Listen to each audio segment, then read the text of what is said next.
You're live now, Chair. Okay, that's great. Good afternoon, everybody, and welcome to Schools Forum. I'm Dave Jones, and I'm the chair today. Members of the public are invited to view this meeting online, and the meeting is recorded. Forum members are requested to keep your cameras on during the meeting, but only turn on your microphone when you wish to speak. If you have any questions or comments to make on the reports, please use the chat function and simply state RTS for request to speak. Officers, please keep your cameras off until you're called to speak. Okay, so I'm going to go through and ask everyone taking part today to confirm they're present, and obviously let anyone else who I don't call out let me know. So if you just respond, Jackie Collins. Yeah, I'm here. Thank you. I'm here. Simon Graham.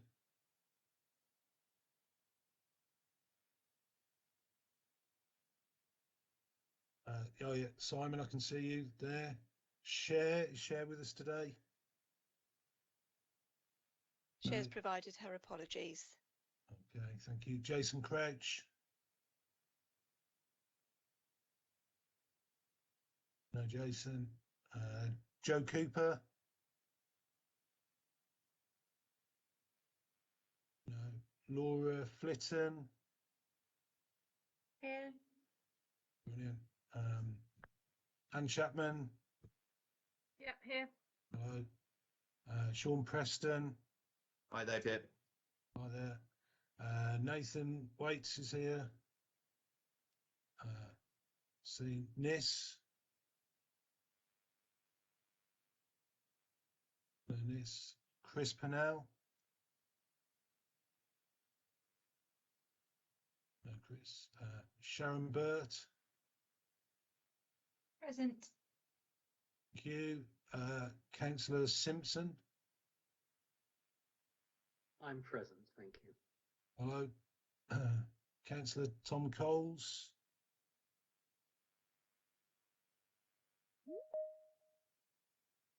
No. Councillor Madden.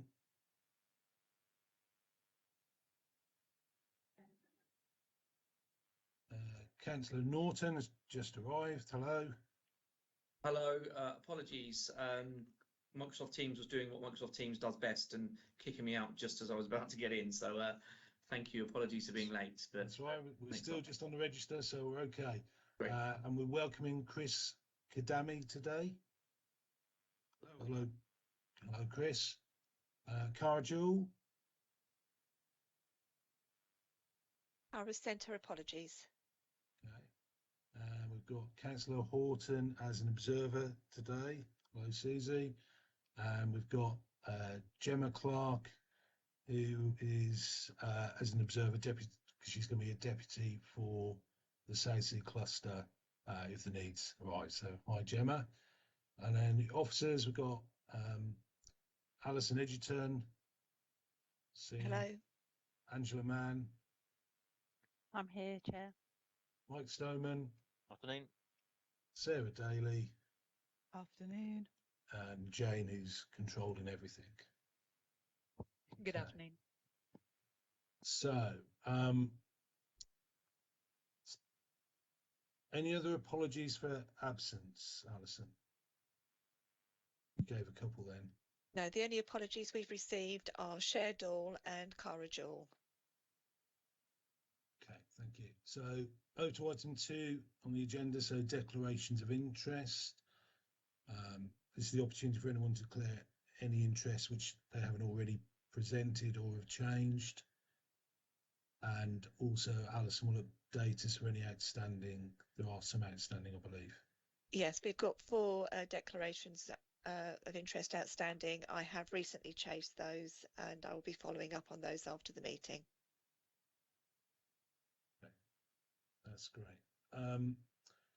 Item 3, membership. Over to you again, Alison. Sorry, I keep switching the camera off and forgetting. Sorry, Terry's also got his hand up. Is that the last item?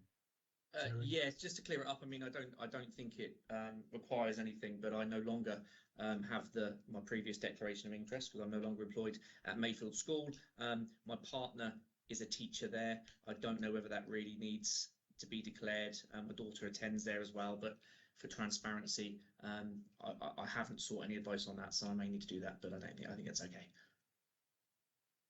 Okay, Thank thank you, you, Terry. As I said, I'll follow up with you after the meeting, Councillor Norton.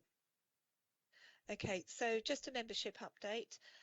Firstly, welcome to Chris Cademy, who is from Portsmouth College and has taken on the role of Post-16 Schools Forum representative. Mike Gaston, who was from Havantton South Downs College, he has kindly agreed to continue in the named substitute role for the Post-16 sector. And I'd like to just offer our thanks to Mike for covering until Chris is able to take up his new role. We have 2 members whose membership is due to come to an end on the 17th of December. I have written to both of those members and will update forum members at the next meeting. We currently have 3 definite vacancies, 1 primary academy representative that I'm seeking, and also 2 secondary academy representatives. I have in the process of clarifying a position about a potential resignation in the secondary academy sector, so there is potential that may end up with a 3rd vacancy in that area.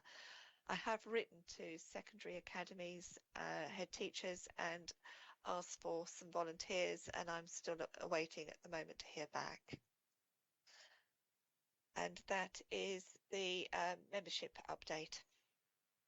Thank you, Alison. Okay, item 4, on to the minutes of the last meeting. I'm assuming everyone's read them, so we need to ensure it's a correct record of the meeting held on the 13th of July.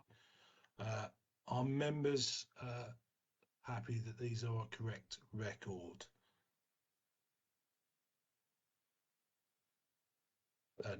Nathan?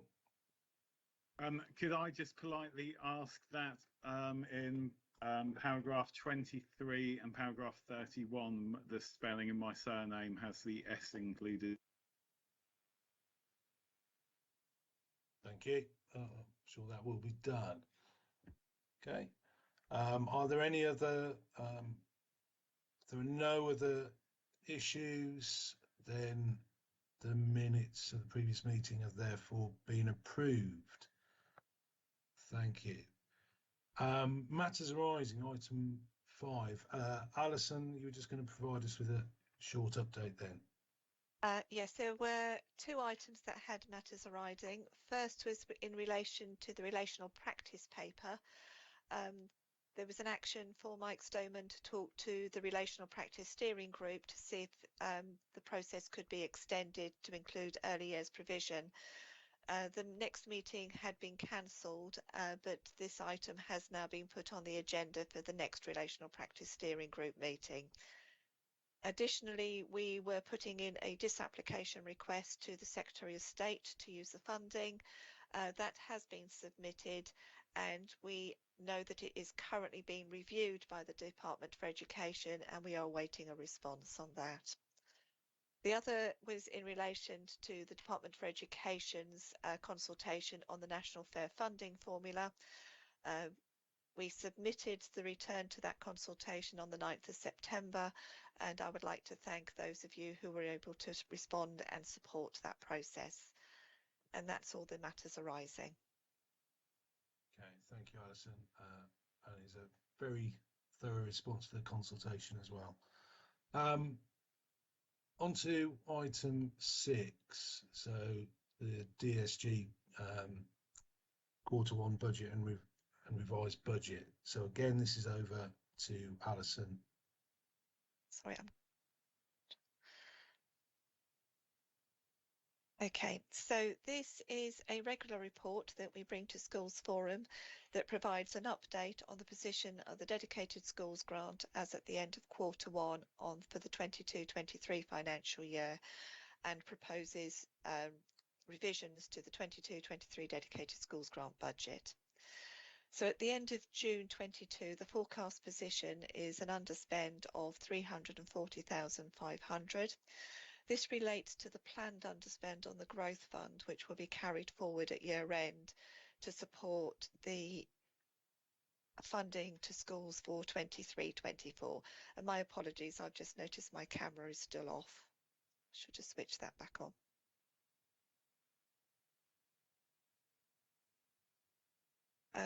As in previous years, the end of the first quarter falls partway through the summer term, and the class lists that we normally receive for both high needs and early years are not received to the end of the summer term. Therefore, both the high needs budgets and the early years budgets are still forecast to be on budget. The table in section 7 sets out the forecast position regarding the dedicated schools grant balances, any agreed commitments, and the proposed use of any uncommitted balances. Section 7 also sets out two proposals, one requesting delegated authority for the Section 151 officer or their representative to adjust the early years budget in line with the early years DSG allocation adjustments that are received every year in July, and an approval to provide the Wimmering School with a grant to support the school through the first term of opening when it is forecast to be 50% full. Section 8 sets out the proposed budget revisions for the 22-23 financial year, the details of which are set out in the report, and that includes the proposed use of the carry forward balance to support the changes. Finally, it's recommended that Schools Forum note the forecast year-end budget position for the dedicated schools grant as at the 30th of June, together with the associated explanations contained within the report. Approve the delegation to the Section 151 officer of their their designated representative the responsibility to adjust the early years block budget in line with the DSG allocation adjustments made annually in July. Approve the proposed pre-opening grant to the Wimmering Free School of 250,000 as set out in paragraph 7.8, and approve the revisions to the 22-23 budget as set out in Appendix 1 and Section 8. And I'm happy to take any questions. Okay, thank you, Alison. So that opens it to the floor. I don't know whether you want to explain the early years block adjustment bit, Alison, where we're talking that this is what we did last year with agreement, but you're hoping to make it more of a regular thing because it means that it's a more efficient use of time, of Yes. your time, really, isn't it? Yes. In the last year, due to COVID, we had some changes to the timing of the adjustments to the early years block, and Schools Forum and Cabinet member gave us delegated authority to adjust our budgets in line with the way that we fund schools' early years settings in the agreed budget, because of the timing issues around that. This year we've gone back to our normal process, which means that we would get the adjustment to our funding in July, and then we have to come to Schools Forum and Cabinet member for approval, which we won't get until the end of October, which means that we're unable to update our financial systems with the new budget arrangements until November. So that's quite a long gap between receiving the funding and actually being able to reflect that on the authority systems. By giving us delegated responsibility, it means that we can adjust the budgets in July when we receive the funding. Then when we next come to Schools Forum, we would be able to report those adjustments to you, so you're aware of adjustments that we've made. What I would like to stress is this does not change the way in which we fund our early years settings. The funding they will receive is agreed with Schools Forum and Cabinet member in February every year, and there is no change to that. It's just purely changing the way that we reflecting the income that we get from the Department for Education within our budgets in the authority. Thanks, Alison. Any questions or comments about that element? Sean? Thank you, Alison, for that update. It's really useful to get a good overview of where things are at. I've just got a couple of questions with regards to the Wimmering School proposal to provide a grant of £250,000. What's the breakdown of that with regards to set-up costs and the sort of gap between them not being full? And was any funding provided by the Department for Education in setting up this new school? Because normally the new school, you would get a bit of set-up money from that. Yes, so the first thing is the school had applied for and has received the funding from the DFE with regards to the setup costs, and they've fully applied for that. So we've gone through that and we've double checked it.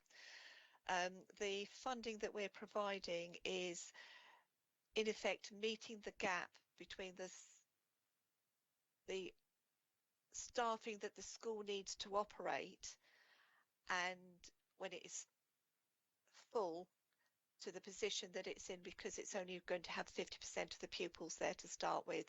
So for example, although you've got 50% of the pupils, you can't have 50% of the head teacher. You need to make sure you've got the school fully staffed according to the number of pupils they've got. And it's that diseconomies of scale around the support staff and the senior leadership team that makes the difference. And just to confirm that this would be one-off money, and actually at the point at which it's over, the school will be expected to manage that the risks within that associated moving forwards. Yes, we've had that discussion with the school, and the school has reassured us that when the school is full, they are financially sustainable, and we've been clear that this is a one-off grant that we're making to them. Thank you, Sean. Alison, Mike?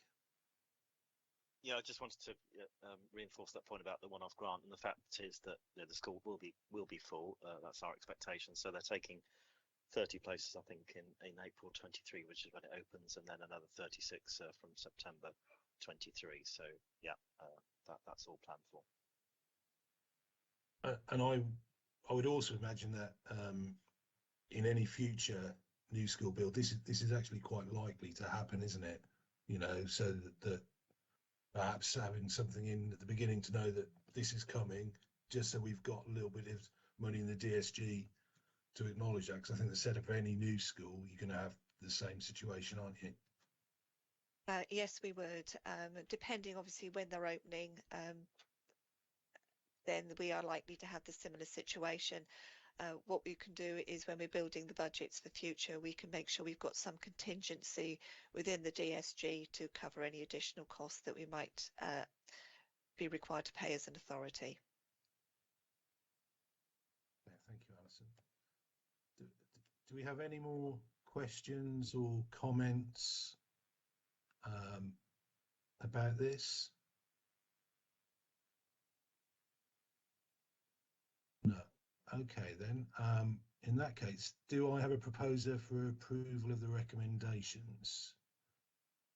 Put something in chat, please, if you would. Sharon, okay, thank you, Sharon Burt. You're proposing approval? Yeah. And a seconder? Anne, thank you very much for seconding it. So the recommendation has been proposed and seconded. I will now take the vote by affirmation of the meeting as permitted within the regulations.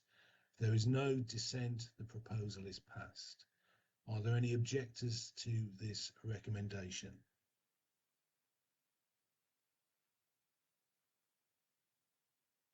Okay, thank you. The recommendation has been approved. Before we go on to the dates of future meetings, I know Nathan, you wanted to ask a question about current funding levels and pay, etc. Yeah, so I think quite generically both probably applies to maintained and to academies, but